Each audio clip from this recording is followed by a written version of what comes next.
কাঁচা চামড়া রপ্তানির সুযোগ থাকলে চামড়ার উপযুক্ত মূল্য পেত বলে মনে করেন জাতীয় ভোক্তা অধিকার সংরক্ষণ অধিদপ্তরের মহাপরিচালক AHM শফিকুজ্জামান। সকালে রাজধানীর এফডিসিতে ডিবেট ফর ডেমোক্রেসি আয়োজিত কাঁচা চামড়ার ন্যায্য দাম নিশ্চিতকরণ নিয়ে ছায়া সংসদে এমন কথা জানান তিনি।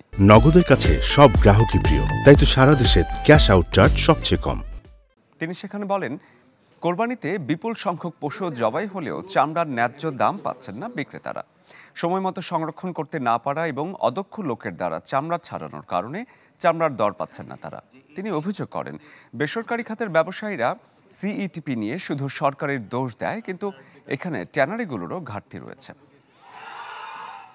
যারা ট্যানারি মালিক আছে তারা সবসময় সরকারকে পার্সু করে যে এক্সপোর্টটাকে ব্যান রাখা, অর্থাৎ এক্সপোর্টটাকে যদি ব্যান রাখা যায় তাহলে এখানে যেটা কিরণ ভাই বললেন যে সারপ্লাস চামড়া সাপ্লাই থাকবে এবং তখন মূল্যটা পড়ে যায়। সেই ক্ষেত্রে আমি 2 বছর ধরেই আমি রিকমেন্ড করছিলাম যে আমাদের এক্সপোর্টটা সারা বছর বোধহয় খুলে রাখা দরকার।